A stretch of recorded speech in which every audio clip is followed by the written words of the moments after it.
You here? Yes, we are. The call can see. Hi, Brenda. That's a one line.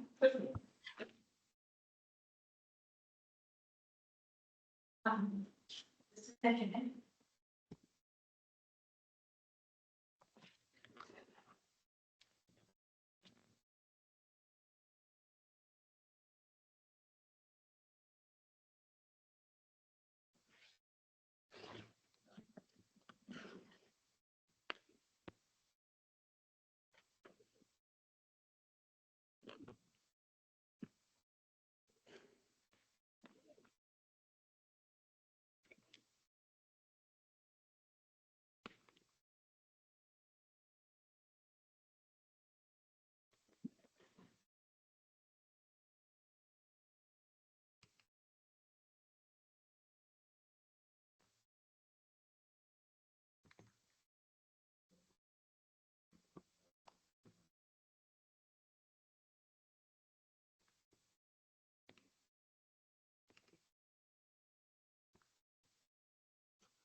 Yes, Kasin. From Amit.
Hello. Yes.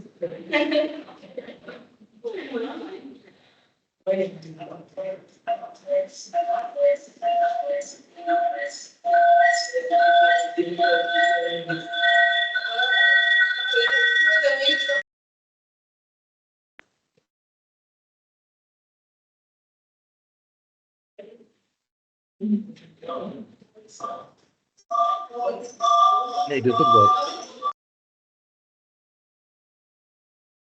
So you can't share. No,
Okay.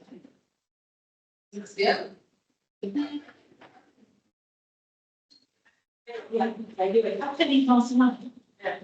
And the one that is possible.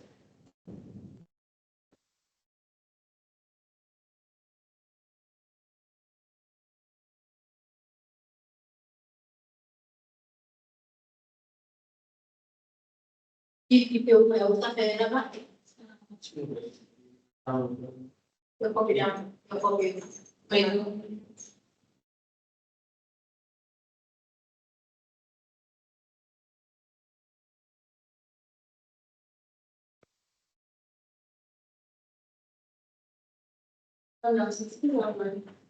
Then they can also support What's that? the wind. Right now, so the single one, that's it. One more, but Start nothing, got it, investment. I'll be able to.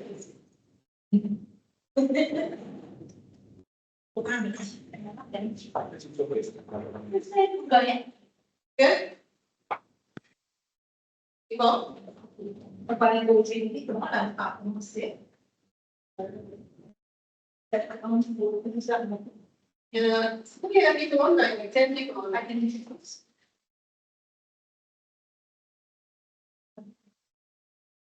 Okay, so good afternoon, welcome. Yes, welcome to another session of the UDC Weekly Interdisciplinary Seminar. Today, we're very happy to have with us virtually Dr. Amit Achameesing, who has a presentation entitled A New Business Model for Enterprises, which includes impact on the SDGs. We take the opportunity to also extend an apology for the other title that had been advertised, but this is actually the correct title, A New Business Model for Enterprises, which include impact on the SDGs. Now, a little bit about Dr. Amit. Amit Achameesing is an accomplished economist and educator, originally from Mauritius, where he earned a Bachelor of Science in Economics and a Master of Applied Economics from the University of Mauritius. After furthering his studies with a Master of Professional Accounting in Australia, he became a lecturer and later the head of department for the London School of Economics International Programs at the University of Seychelles, where he worked until 2017. He completed his PhD in Development Finance in 2022 and also founded the NAB Impact Investing Ltd, which actively promotes stakeholder capitalism and impact measurement and management IMM in enterprises across Africa. So, past colleague of ours, it's an absolute pleasure to welcome Amit back to the university today, even if it's remotely, and we're really looking forward to the presentation. So over to you, Amit. Thank you, Christine. Can you see the slides or? It's being shared from our side. Say it again. We're sharing it, we'll share it from our side. All right, no problem. Okay, okay. Thank you, Christine. Yeah, we're just putting some comments. We also take this opportunity to, we also like to apologize to everybody who's been waiting. We've just been trying to sort out a few technicalities, but everything seems to be back on track. So thank you so much, everybody, for your patience.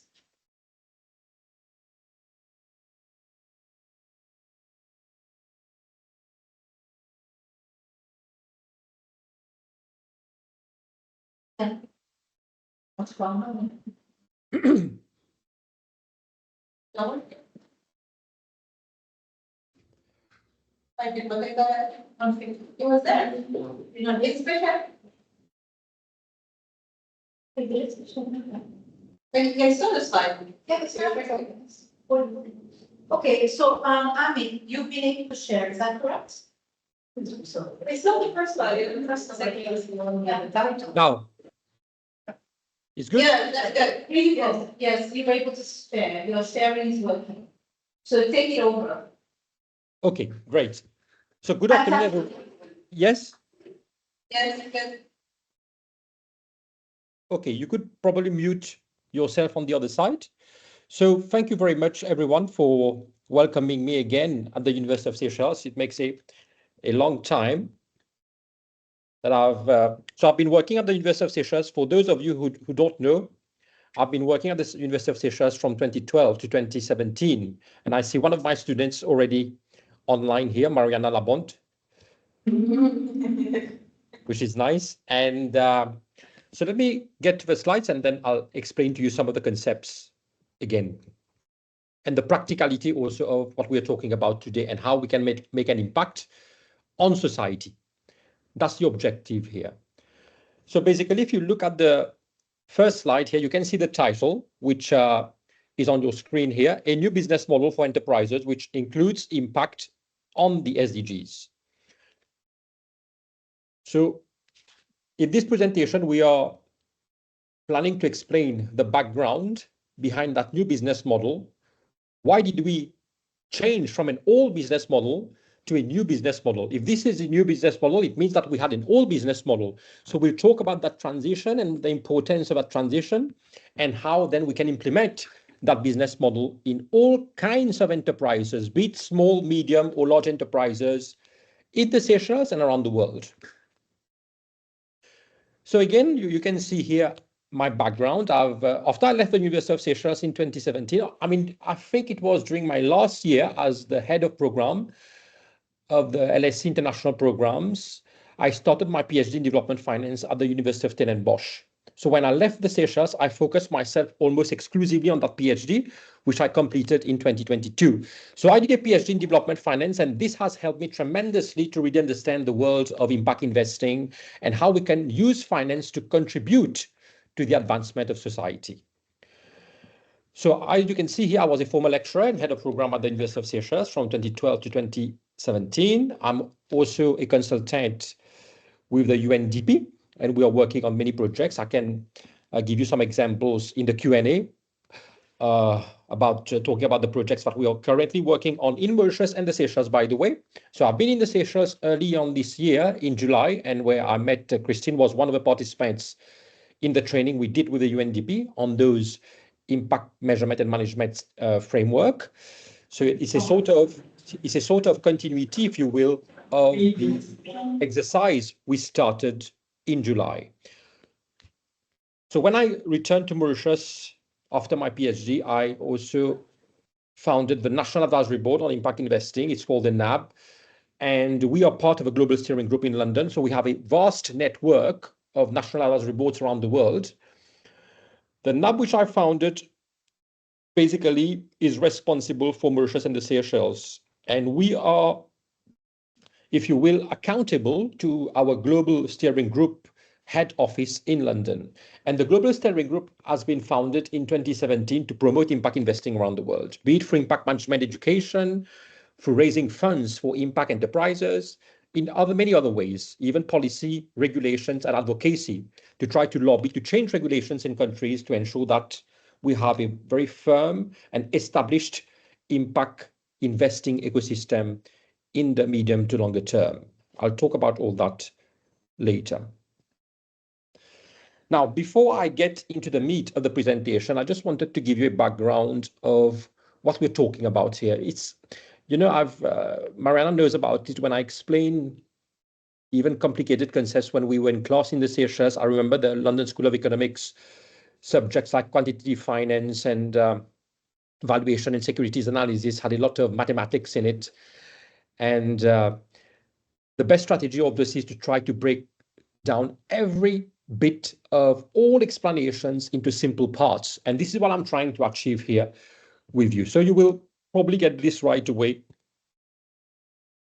And before we talk about the business model, which I've alluded to at the beginning of this lecture, I just want to explain to you what the concept of stakeholder capitalism means and how it has implications for that new business model we are talking about for enterprises around the world. I want you also to pay a lot of attention to the words that I'm using here. This exercise is not only confined to the Seychelles or to Mauritius. We are taking on the world with the United Nations here.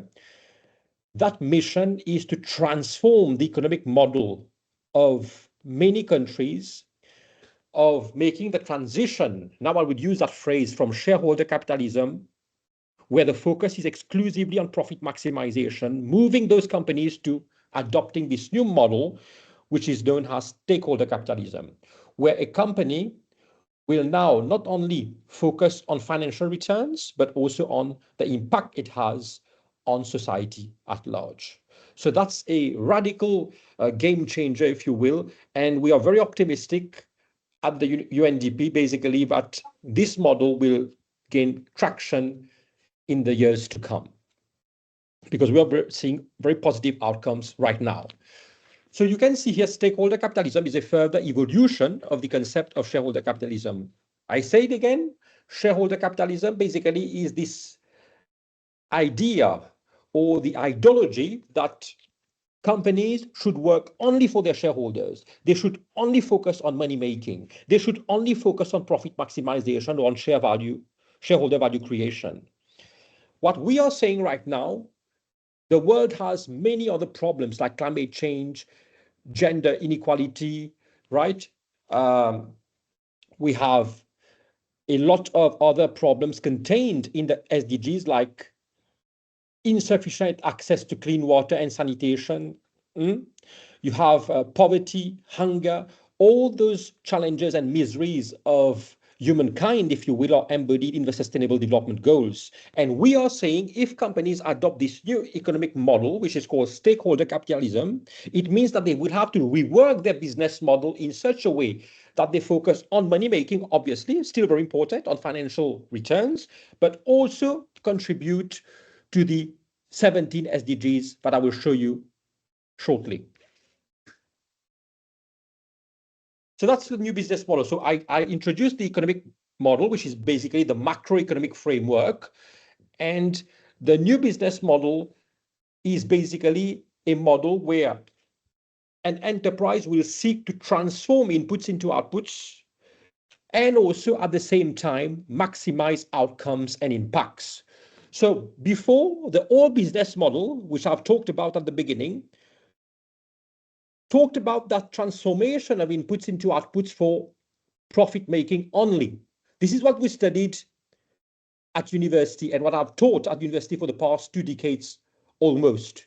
So to me, it was very appealing to change that mindset and to help to create that new economic paradigm with specific details of how companies could integrate, as you can see in the second paragraph here, could integrate impact management into organizational systems and decision-making practices, and therefore not only work for only their shareholders, but also work for all other stakeholders that they have. Who are the stakeholders of enterprises? Think about it.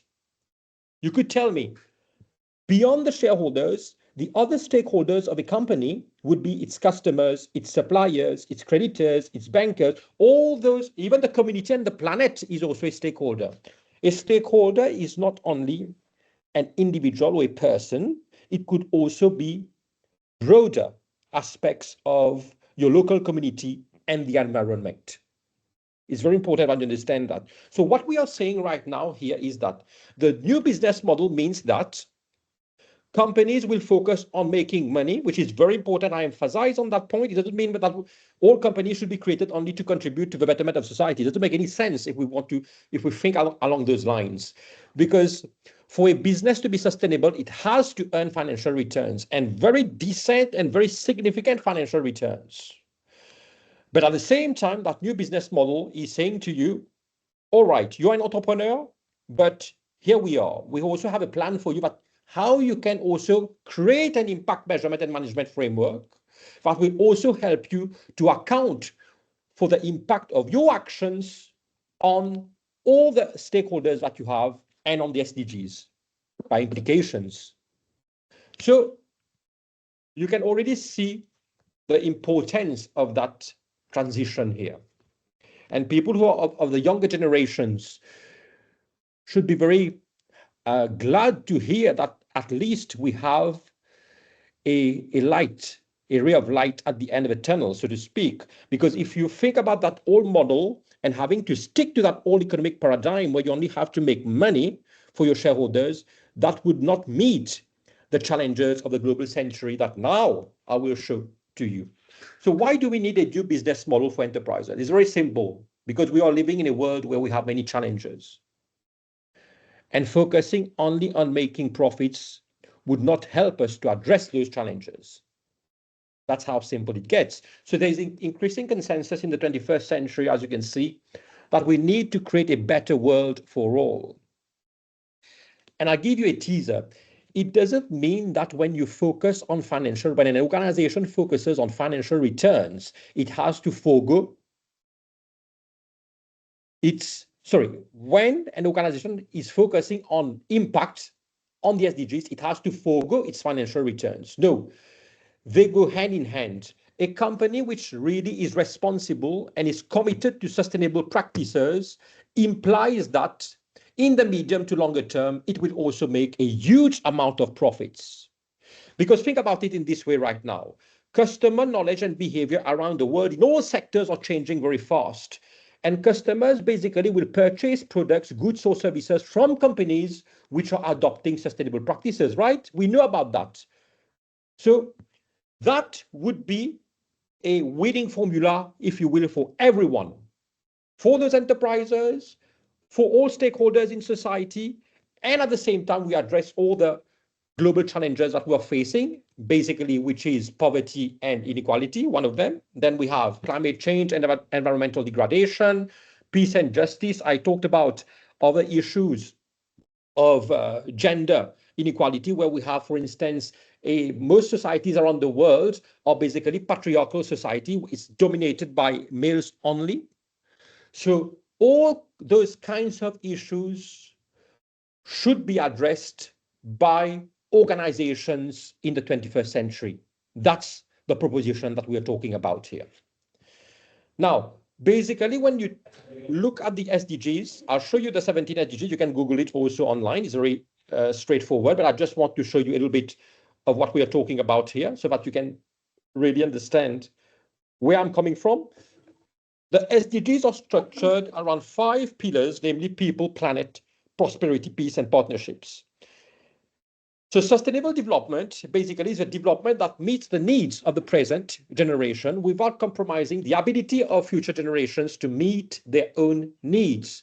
So we should be responsible. We should not only think about ourselves, we should also think about the generations to come. And in doing so, you would be tremendously rewarded in your lifetime by improving your financial returns. That's the proposition here. So let me show you quickly here the SDGs that we are talking about. So you can see we have 17 on the screen, and you can see from SDG number 1 here on your left, it starts with no poverty, the red square here. It moves to zero hunger, and it goes all the way. It passes through a lot of other challenges we have, like gender equality, clean water, industry innovation and infrastructure, reduced inequalities, and all those problems that we can see could be addressed by focusing on the SDGs.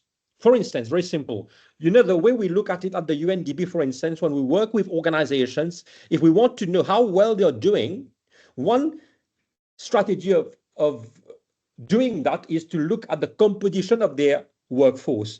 Normally, when we find too many men in an organization as compared to women, we say already they have some SDG problems here in terms of gender equality. And then we start to dig deeper to find the other issues that they might have, be it in terms of pollution they are causing, right?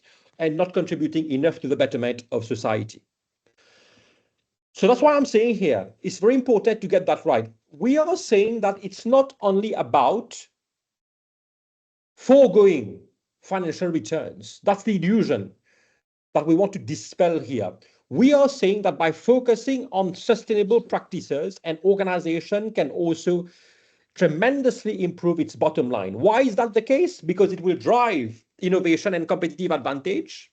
It will improve its risk management. It will build, as I said, customer loyalty, and will retain or attract new customers who are now more inclined to buy goods and services from responsible enterprises.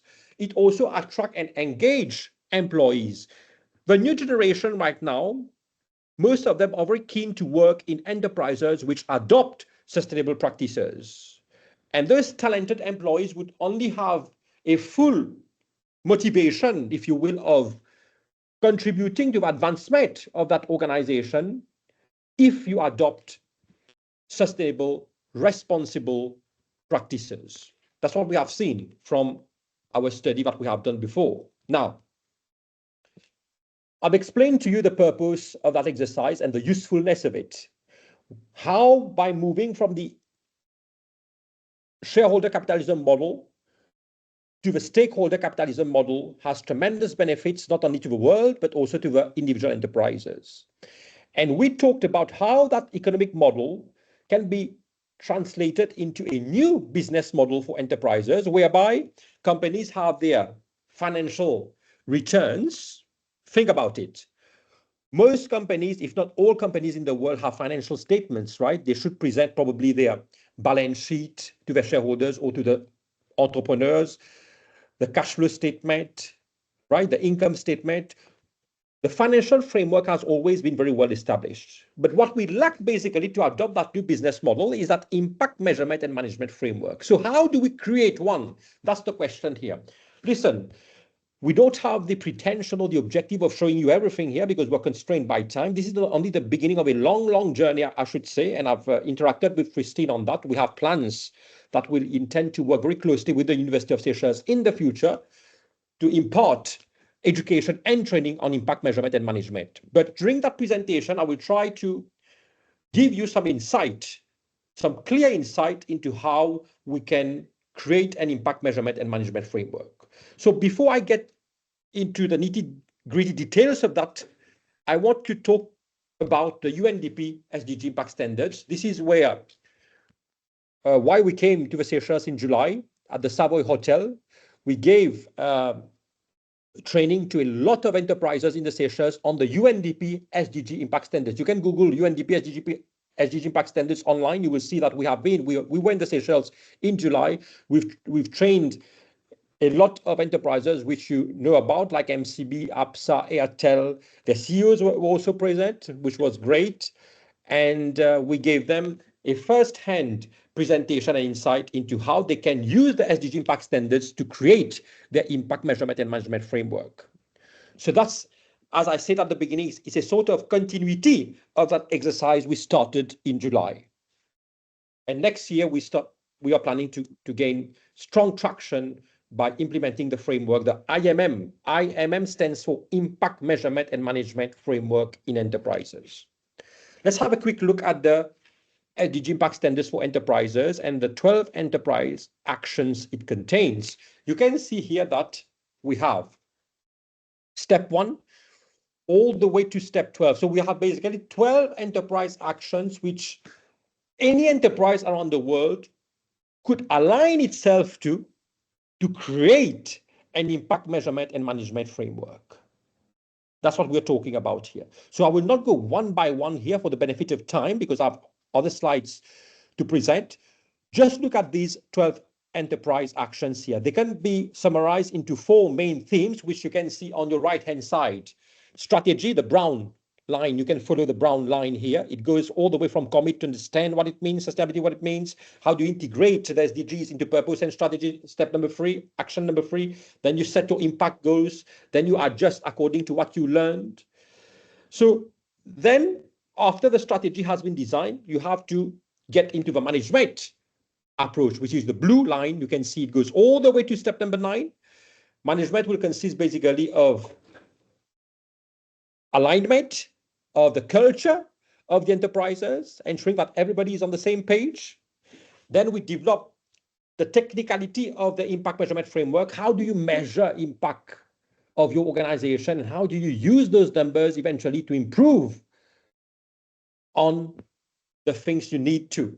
So that's the step number 7. Then we have step number 8, you integrate IMM framework. Then you have number 9, where you continuously seek to improve that IMM framework which are created. Then step number 10, you go to transparency. Transparency means where you disclose in a report the IMM framework and your sustainable practices, which would be a big game changer for you in terms of attracting the attention of potential investors.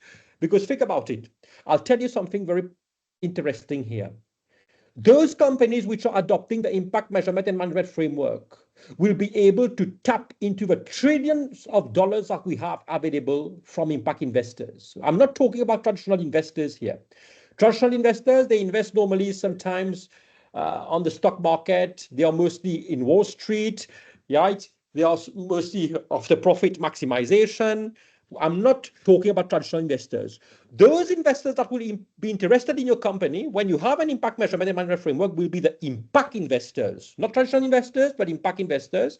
And they are willing to give you money so that you expand and you create even more impact. And they are also in the business, obviously, of making money, of financial returns, but they also want to see the social returns or the impact that you're making on the SDGs. This is also one of the main criteria that drives those impact investors. So you should be aware of that. It's not something that you're just doing for your own sake. There's a lot of, I will say, there are a lot of benefits to having an impact measurement and management framework, especially in terms of raising funds to finance your expansion activities. Now, you know what I've done? Christine, you will recall that in the Seychelles presentation in July, when I came at the Savoy Hotel, we delved very deeply into those 12 enterprise actions. I walked through all the practice indicators for each enterprise action. The practice indicators basically are like indicators which show you how you can align to each enterprise action, right? So in that presentation, I've tried to condense those 12 enterprise actions into 4 key impact measurement and management processes. So one, just moving from slide 14 to 15, you can already see that I've tried to simplify that exercise so that you can get a first-hand insight. As I said here, my objective here is not to give you an extensive description of how we do that. because we won't have time for that anyway.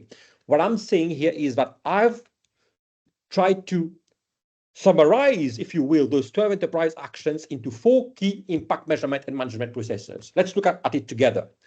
You can see that process 1 basically is about putting sustainability at the core, which means therefore that, I'm talking on the left-hand side, top left, a business model which identifies and includes the stakeholders. So this means you have to redefine your vision as an organization, your mission, your values, your culture. This could be a radical shift from the old model to that new model we are talking about, where now you are not only focusing on making money, but also putting sustainability at the core of your business operations. We go below, process number 2. Then how do you do that? How do you plan for impact? How do you know what impact you are having? Not all your actions or activities will impact on all the 17 SDGs. We have 17 SDGs. Here we are looking only for the 2, 3, 4 main SDGs that your enterprise activities are impacting on. So you should create an impact value chain, which will show you all the way from your inputs, all the way to your outcomes and impact. I will show you the impact value chain very soon as we move to process number 2, a little bit in further details. You can see in process number 3, I'm moving here to the right-hand side, top right here, we say, how do you measure and manage impact? So we have to identify relevant indicators here, basically. Sometimes those indicators would need to be created by yourself. You should be very creative when it comes to impact measurement. I've imparted that message in July. But there are also indicators which are already available, which you can use for your own benefit. You can go to a global catalog of metrics called IRIS Plus, IRIS, IRIS Plus, which is a global catalog of impact metrics in different sectors. You can go on that website, try to see which metrics are relevant to your organization and use those, and then calculate the numbers for yourself. But if you don't have those standard indicators applying for your cases, then you have to create your own indicators, customize, tailor-made indicators. That's what we're talking about here. Then we say process number 4,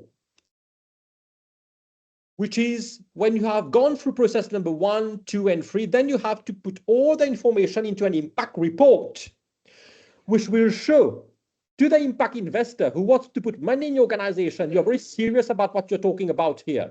You have gone through process 1, 2, 3. You've seen the limitations of your exercise. You've seen the strengths also that you have. And you are very transparent in terms of how you're planning to improve on your existing practices.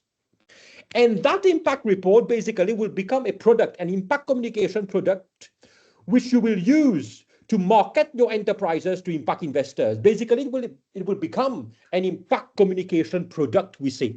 So the impact report basically will turn into an impact communication product, which will be used to pitch to impact investors to raise impact funds. So you can see that that is a very coherent process in place, and it's a very useful process for companies seeking to raise finance.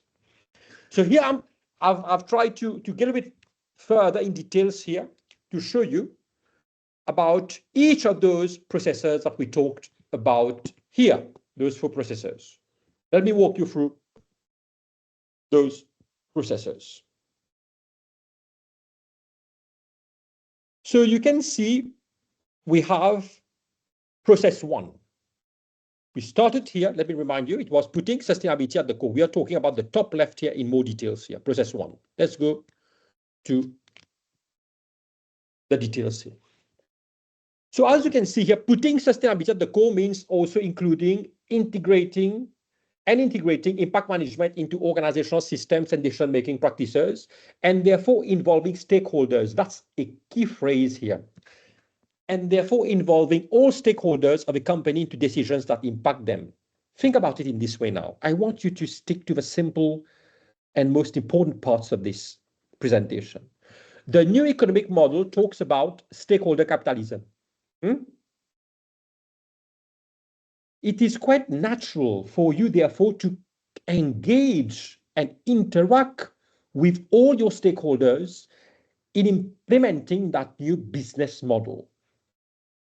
Prior to that new model, the old model meant that companies were mostly interacting with only their shareholders, not stakeholders. Now, what we are saying, if an organization puts sustainability at the core of its business operations, it implies that it should constantly interact with all its stakeholders to understand what they are feeling about their product, the good or the services they are purchasing, the problems they have, or how it is impacting their lives. Everything matters now as compared to the old model that we talked about before. So stakeholder capitalism, the implications for the new business model means strong engagement with all the stakeholders of the company. So that's why I said this means that this calls for a new business model with a new vision, mission, values, and culture that fulfills an entity's strategic purpose of maximizing financial returns while also seeking to achieve social returns or being sustainable. So we have a dual purpose here, if you will. Which one you want to put more focus on, it's up to the entrepreneur. People who are more committed to sustainable practices will probably focus more on impact. Entrepreneurs who are focused more on money making would probably focus more on financial returns. Entrepreneurs who will try to strike the right balance between the two will try to walk in between the fine line between both objectives. So it's a personal call, basically. And it depends on the values that an entrepreneur have in him or her, right? So stakeholder engagement and mapping is important. So you will need to understand, when you start to redefine your business model, you will need to understand who are your stakeholders. Who are your main stakeholders? Customers. Who are your customers? Your employees, your investors, the government itself. So these are most of the time the stakeholders that an organization will engage with. But as I've said before, it's important that you bear this in mind. Stakeholder can also be the community, the environment. So it doesn't confine itself only to individual persons, but also to broader natural capital that we talk about in terms of environment and so forth. Here is an example of a company here, which has redefined, if you will, its business model by reworking on its mission, vision, values, and culture. This company, you can see, is a company in Indonesia. It has been working with the Impact Investment Exchange, which is a broker which uses impact measurement and management framework to raise funds for Gropal. The name of the company here is Gropal.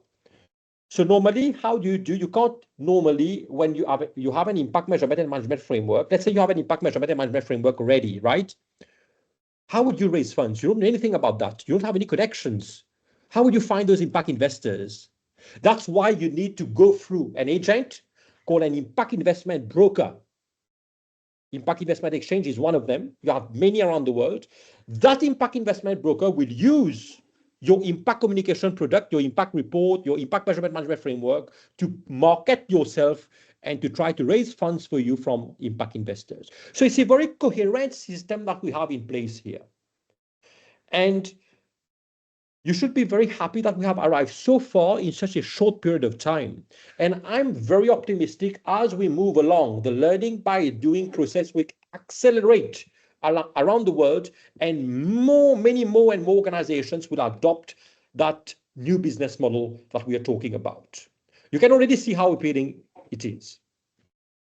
So you can see Gropal is an aquaculture company in Indonesia. It has worked with the Impact Investment Exchange to raise funds for its expansion activities, right?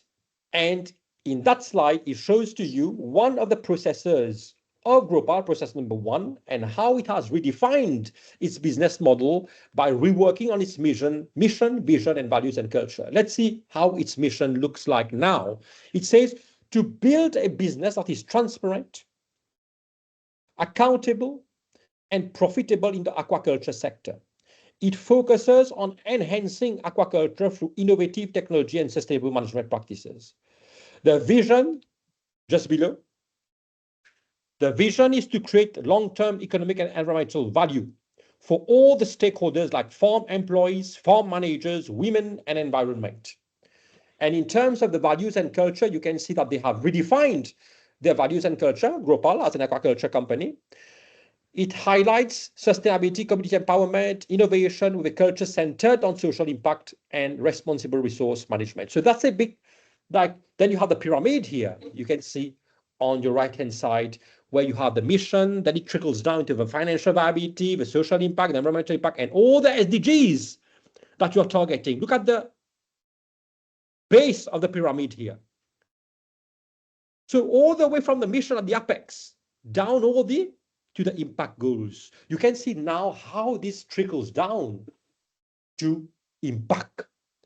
This company basically is impacting on SDG number 2, which is zero hunger, because it's contributing to producing food in Indonesia, right? It is providing decent work to women. That's why number 8, SDG number 8 is about decent work and economic growth, and gender equality number 5 is at the end here. It's also important because it's providing a lot of jobs to women, and it's also number 14 is life below water. It's also trying to preserve the natural ecosystem that we have through sustainable management practices by promoting aquaculture and innovative technology. So I will answer all your questions as when we complete this exercise, which will not take too long.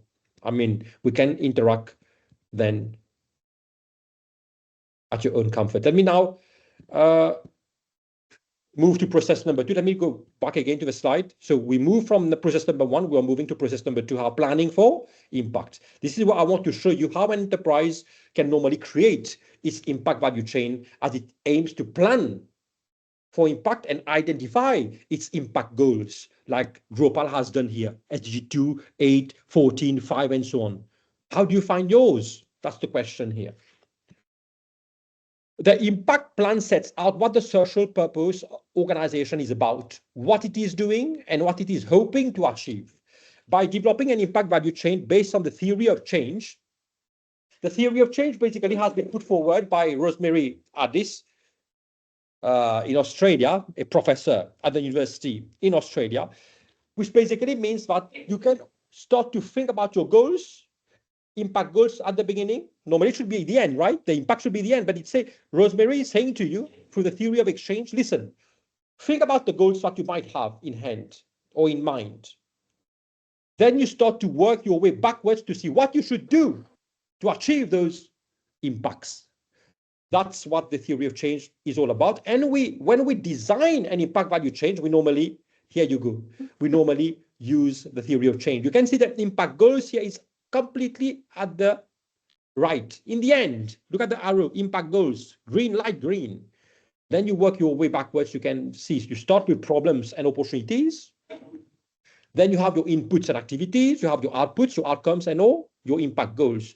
So basically, it says to you here, an impact value chain is a visual map of how your inclusive business goals, strategy, and operations contribute to your business and the sustainable development goals or your impact goals for that matter. You can see we have the 3 arrows pointing to the right. These are under the organization's control. And then the 2 arrows, the outcome and impact, is under the organization influence. So, which means therefore that you can try to address your problems. You have control of those. When you see what's not working, you can try to improve on those. If you're causing harm to environment, you're causing a lot of pollution, you will seek to avoid those harm, to minimize those, and eventually, therefore, improve your impact goal, let's say, on climate action, which is number 13. This is what is widely talked about around the world most of the time. We'll talk about those later. So setting impact goals is also a key part of that impact value chain. I can show you again. You can see the last part here is the impact goals. So you can see that setting impact goals as part of value chain is still important. So what are the impact goals? They are important because these are the positive long-term outcomes that you're seeking to achieve for all your, not shareholders, but stakeholders here. You can see here. So it should be measurable. You should have indicators that are measuring those impacts against a recognized benchmark. We're talking a bit about that in process number 3, where we talk about measuring and managing impacts. And then we also would want to map all the sustainable development goals and link them to your specific SDG targets. I move to the right of that slide. You can see here that the mission aligned goals should be the action verb plus clear target population plus measurable outcome. That's the key word here, measurable outcome. You can't just say that you're having an outcome or a positive impact. An outcome basically is an aspect of a change in well-being. On one particular aspect of well-being, it's a change in it. Let's say more people have access to clean water. This means that that's a tangible, measurable outcome. You have to think it in terms of. So you see, the beautiful thing about that exercise, it pushes us into various sectors around the world, be it in agriculture, sustainable food systems, be it in the blue economy, be it in renewable energy, be it in IT, in fintech. All those different sectors can use impact measurement and management frameworks, which is amazing if you think about it. So then we have some examples here of how, for example, how you can improve maternal health care, for instance, in Colombia, or improve water efficiency, depending on your organization, obviously, what you're doing, right? So it is important, therefore, to set mission-aligned goals to avoid mission drift. Now, I want to explain something here. Even before talking about mission drift, it's important that you understand what is impact washing all about, or greenwashing for that matter. Some companies claim that they're contributing to positive impact on the SDGs or minimizing negative impact. But that's very artificial. In fact, they're not doing anything. They're just doing it for publicity purposes, for marketing purposes. This is known as impact washing and greenwashing. And this is strongly condemned in the field. So it's important that you don't get into that space, because you would close all your doors to impact investors, which would be very disappointing indeed. Now, as I've alluded to, now we are getting to process number 3, where we're starting to talk basically about how you measure and manage impact on your SDGs. As I said before, not all SDGs would be relevant for an organization. Normally, what we've seen is that organizations normally each organization focuses mostly on 2 or 3 or 4 SDGs. That's it. They confine them to those main SDGs. But obviously, you have to bear in mind that an organization can affect many SDGs at the same time, but it has to prioritize its outcomes. So you should read about the ABC classification.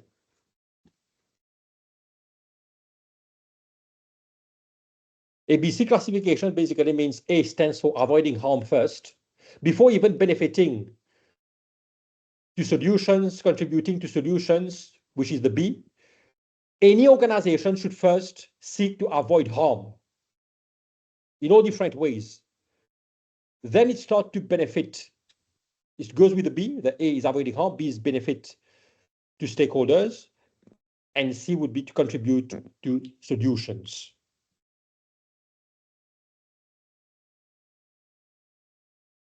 So these are the steps that normally an enterprise seeking to measure and manage impact would follow. Step number 1, it would seek to define, after having the impact value chain and having defined the impact goals, now the enterprise would be in a better situation to say, okay, I would need to define which indicators would be appropriate for that specific impact goal. Then you go and say, okay, are those indicators already available? I go to IRIS Plus, the global catalog of impact metrics. I see, it's not available there. What do? I need to prepare or customize or tailor-made one for myself then. So normally enterprises will walk through those steps before knowing exactly what to do. Then it goes to step number 2, which is about estimating the duration. The duration basically would be how long the change in the outcome or the change in one particular aspect of well-being will last for. The duration of the impact is important also. Because impact are not forever.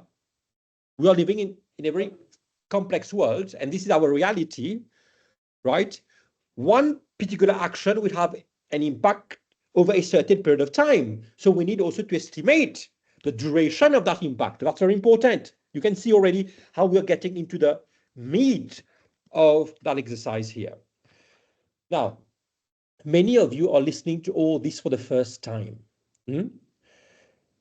That has been a simplified version of what enterprises normally follow, the steps that organizations normally follow when they create the impact measurement and management framework. You can already see how we have tried to make it very comprehensive and coherent to try to show to you in a very basic way on how you can follow 4 key IMM processes which come from the UNDP SDG Impact Standards, the UNDP SDG Impact Standards, and then how you can apply them to your own organization. That's the objective here of that presentation, just to give you that basic framework so that you can think about it. If you're watching this video at a later stage, focus on the economic model of stakeholder capitalism, on how it has implications for the new business model in terms of reworking your mission, vision, and how it involves more engagement with shareholders, no, but stakeholders. Stakeholder capitalism, more engagement with stakeholders. And then how you can use the UNDP SDG Impact Standards and its 4 key processes to create your own impact measurement and management framework, which you can eventually use as an impact communication product to raise funds from impact investors. That's a short summary of what I've done so far. And I will do also in the next slide. So define a minimum threshold. So you will need to know what is your baseline. Your baseline is what is the current value. Listen, the baseline will be what is your current value of your indicator or indicators. You will have many indicators, not only one. So what is your baseline value for each indicator? Then you will have a threshold, and then you will have a target. Normally, each organization will seek to exceed the threshold. Hopefully, they will meet the target, will be great if they meet the impact goal target. But if they don't, they should at least exceed the minimum threshold, which is step number 3 that we are talking about here. So the baseline is the correct number, where your indicator is right now. Then you have your threshold, and then your target. Then what happens when you have all this in place? You will start to learn where are your strengths and weaknesses, and you will start to manage your impact. That's the key word here. This is where we talk about that phrase, impact management, education and training, that we seek to spread in the Seychelles as from next year. You know, Mauritius and the Seychelles are very small countries. It's quite easy compared to the United States of America, where they have been conditioned by that profit model for many, many centuries. And the lobby is so strong in the United States that it's quite hard to apply or to implement the stakeholder capitalism model in a certain number of years. It might take decades for them to change their mindset. But small countries like Mauritius, where we face serious problems of rising sea levels, climate change, gender problems, water problems, people are more conscious, and enterprises are more conscious about their responsibility when it comes to the global challenges or the local challenges that they are facing.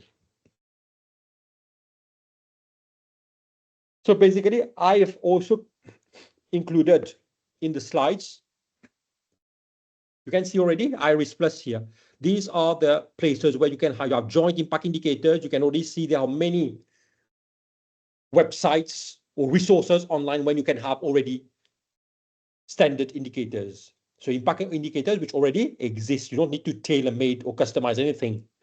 But many times you will have to go to your drawing board. You have to be creative and start to create your own indicators. That's what we are here for. You will not be on your own when you do that exercise. If you're an entrepreneur, we will be here to walk you through that process and help you to ignite that creativity in yourself. So we talked about the baseline and target and so on. Now, basically what happens, how does organizations normally collect data from their stakeholders? Because we want to know what the stakeholders are feeling about our activities, because they are our main interest here. Because we are putting sustainability at the core. We are redefining our business model. So normally how do you collect data from stakeholders? Basically, you collect them through Google Forms. You can use SurveyMonkey, Turbo Toolbox. All these are most of the time free service that you can use to collect data from your stakeholders. Each of those data collection platforms have their own pros and cons. You can go through them at your own leisure when you have some time. It's very important that you understand that these are not the only data collection platforms which are available. You have a host of others, but these are basically the main ones. Finally, we talk about the last IMM process. IMM again, impact measurement and management process. I like to repeat those keywords because as you repeat, it starts to sink in the mind of the audience. So what you say here, you say you initiate process number 4, which is about towards an impact report and an improvement plan. And that impact report, I remind you, will become an impact communication product, a marketing tool for you to raise funds from impact investors. So it's useful. There's a purpose to it. It's not something that you're doing and that will just sit in your drawer there. No. We are doing something because we are pragmatic about it. We know it will help you to raise funds to achieve more impact on the SDGs and to contribute to a better world for all. That's the mission here, basically. And that's why I've devoted a lot of my time. I've left university, where I've been working for a long time, partly at the University of Seychelles, and devote my whole life to that kind of project. You can see here that initiating process number 4 is towards an impact report and an improvement plan. So basically the impact report, why the improvement plan would also be part of the impact report, because the impact report will also find where are the gaps, what are your weaknesses, where you can improve. You need to be transparent. You cannot just write an impact report, say, oh, all my impacts are perfect, I don't have anything to improve on. I mean, that would be a sort of greenwashing, of impact washing, so to speak, which I've just explained before. So basically, the improvement plan will be part of your impact report, and that impact report will become your impact communication product, which then you can use to raise funds. So the impact report basically is a document that gives an overview of a mission-driven organization's outcomes and achievements and includes areas which need improvement. That's what I've just explained. The impact report, very important here, the impact report will contain information on all those processes, process 1, 2, 3 that we have explained before. So it will include a summary of an organization's reworked vision and mission, its impact value chain, which has been identified and designed properly with impact goals, very clearly set, targets, baseline numbers, thresholds, the impact methodology, how you're planning to measure impact, which indicators will you use, how you will collect data for those indicators, and then how you will analyze using baseline targets and threshold, how you will analyze those indicators and then provide areas where you need to improve. So the last paragraph on that slide says, importantly, an impact report is also an impact communication product used to pitch to impact investors to access finance. I've been explaining that to you over and over again here. It allows impact investors to see the level of commitment. Last line here, look. It allows impact investors to see the level of commitment of an enterprise to adopt sustainability practices. So be transparent. That's the message here. Be scientific, be committed, be transparent, and you will get money for more impact. Very simple. If you're honest to yourself and you're transparent in your report,